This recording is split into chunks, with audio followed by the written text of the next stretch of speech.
Fala galera, só lembrando que esse vídeo é patrocinado pela 1xBet, maior site de apostas do mundo e que é parceira antiga já aqui do canal do Garone. E a promoção continua. Se você fizer o seu registro no link que tá aqui na descrição desse vídeo e utilizar o cupom GARONE, quando você fizer o seu primeiro depósito, você recebe o valor em dobro. Ou seja, botou R$50, recebe 100, botou 100, recebe 200 para apostar. Então não fica fora dessa não. Aproveita o link aqui na descrição e utiliza o cupom GARONE no seu primeiro depósito para aproveitar essa promoção da 1xBet. Então aproveitar o gancho do Delima, vou deixar o Delima nos cortes aqui, para falar sobre os reforços.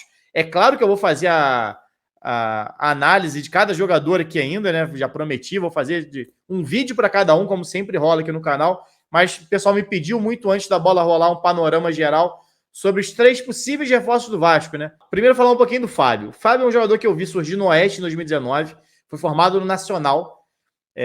Centroavante, 1,93 m, destro. Apesar de ser destro, tem facilidade para finalizar com a esquerda. Então ele é ambidestro? Não. Ele tem facilidade. Ele finaliza também com a esquerda e costuma fazer gols. O Raniel, por exemplo, tem mostrado essa qualidade esse ano.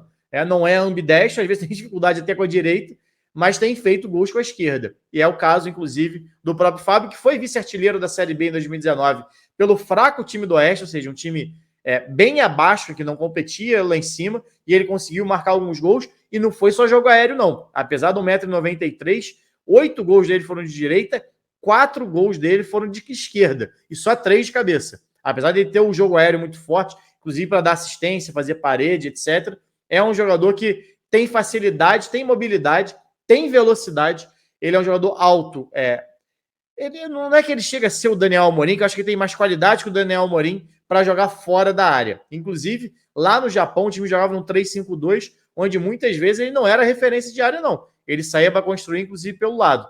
Inclusive, o número de assistências dele subiu muito depois que ele saiu do Oeste. Exatamente pela facilidade de fazer o pivô e essa mobilidade e velocidade que ele tem. Não é que ele joga pelo lado, né? Não é isso. Mas ele pode entrar ali, como fez o Raniel hoje, uma jogada pela direita, no finalzinho do primeiro tempo ali.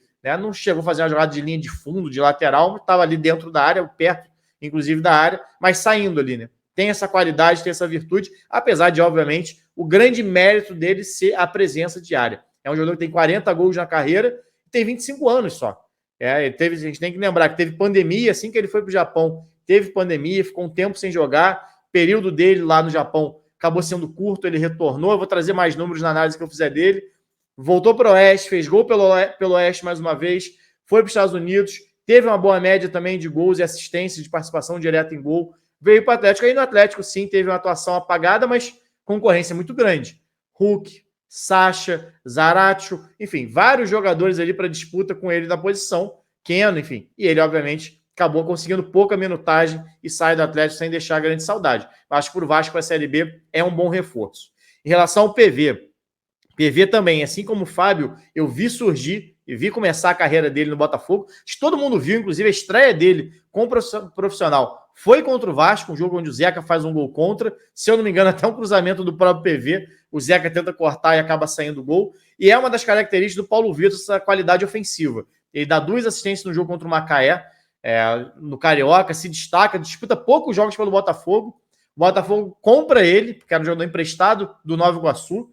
E ele já surge ali meio que no susto, que 2 jogadores do Botafogo sofrem lesão, e ele é alçado do sub-20 direto para ser titular num clássico contra o Vasco, faz um bom jogo, se sustenta ali fazendo bons jogos, é negociado por, se não me engano, 6 milhões, 5, 6 milhões para o Internacional, por 50%, só que no Inter já tinha o Moisés, e lá ele briga por posição, disputou 19 jogos no último brasileiro, foi titular em 8, oscilou, tiveram alguns bons jogos, outros nem tão bom assim, e acaba que a última atuação dele, ele vinha sendo titular, revezando com o Moisés no início da temporada, ele é expulso num Grenal, e aí meio que encerra a participação dele lá. Mas é um jogador de 21 anos só, e muito potencial. Só para ter uma ideia, a gente fala tanto da dificuldade que os jogadores do Vasco têm para cruzar a bola para a área, o PV teve média de 30%, teve um aproveitamento de 30% na última Série A.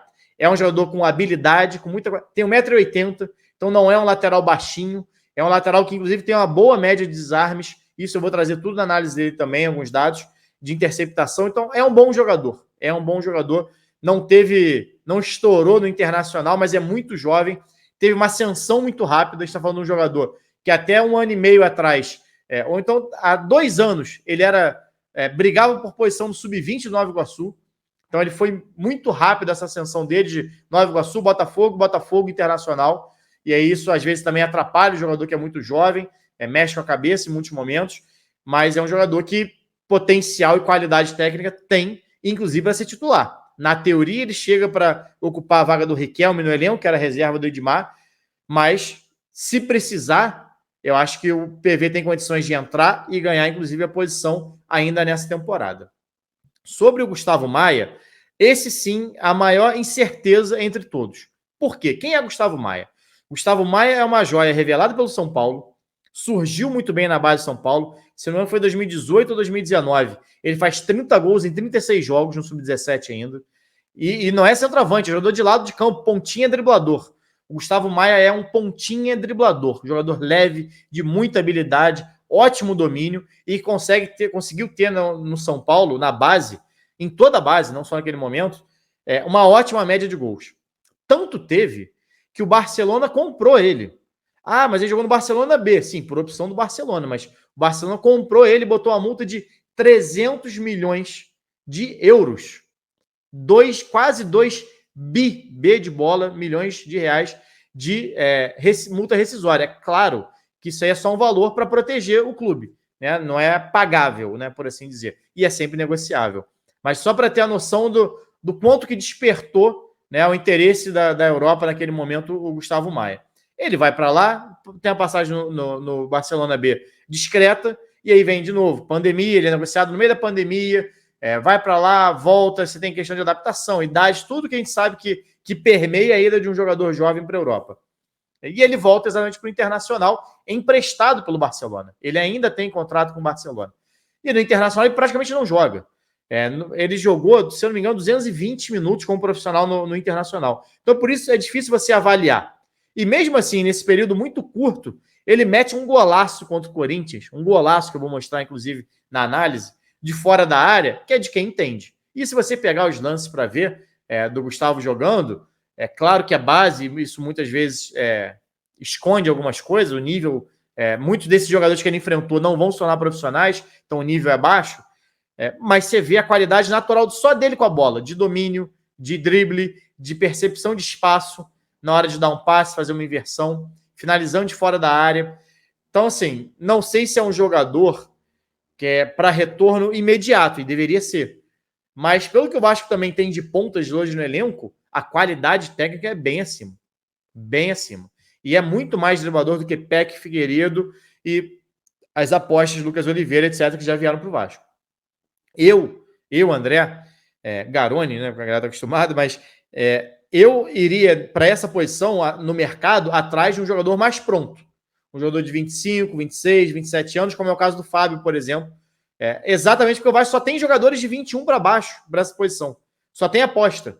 Né? O mais velho é o Eric, que nunca jogou uma Série B também, nunca passou em clube grande como profissional. Então é mais uma aposta em relação à idade. E não só em relação à idade, né? É um garoto de 200 minutos, só como profissional. Você tem um lastro para analisar muito pequeno. Né? Então, que claro, pode ser que dê certo, mas aposta você tem sempre o risco. Então, eu gostaria de ver, claro que é possivelmente uma oportunidade de mercado, pela ida do Everton para o Internacional. Pode ser, a qualidade técnica é alta, tem a qualidade, então sim. Mas eu ainda gostaria de ver para essa posição um jogador mais pronto. Para mim, o Vasco vai de novo em uma aposta de risco. Uma aposta de minutagem muito baixa, que está encostada no momento no Internacional. Mas em relação ao PV e ao Fábio, eu acho que está muito dentro da realidade do Vasco de Série B. E aí você tem o Fábio, que já entregou numa Série B, primeiro ano dele como profissional. Ele meteu 19 gols, 15 na Série B, foi vice-artilheiro. Tem qualidade, aprimorou o jogo dele fora da área. Para mim é superior, inclusive, ao Raniel e aos jogadores que o Vasco tinha, o Getúlio saindo. E o PV, tecnicamente, é superior ao Edmar. Né? Tem que ver como é que vai estar em relação à cabeça, tudo isso que envolve o que eu falei aqui. O jogador mais jovem tem ascensão muito rápida. Mas, tecnicamente, baita jogador. Se a gente for imaginar em laterais mais ofensivos, principalmente, um lateral que tem 30% de aproveitamento é um volume muito alto. muito alto. E o PV tem qualidade para o drible, conduz muito bem a bola em velocidade, gosta de atacar o meio espaço, atacando o corredor por ali. Então é um jogador que, para o que tem no mercado de lateral, que já não é muito abrangente, é raro, eu acho que o Vasco foi muito bem na busca, né? Do PV, do Fábio, e o Gustavo acaba sendo uma aposta. Espero que chegue pelo menos mais um nome para essa posição, que para mim, a mais carente do Vasco. Claro, você tem o Alex Teixeira agora, né? Então pode ser Alex Teixeira e Gustavo Maia pelos lados. Vai ter que brigar por posição. Não chega com o status de titular, mas passa a ser uma possibilidade também.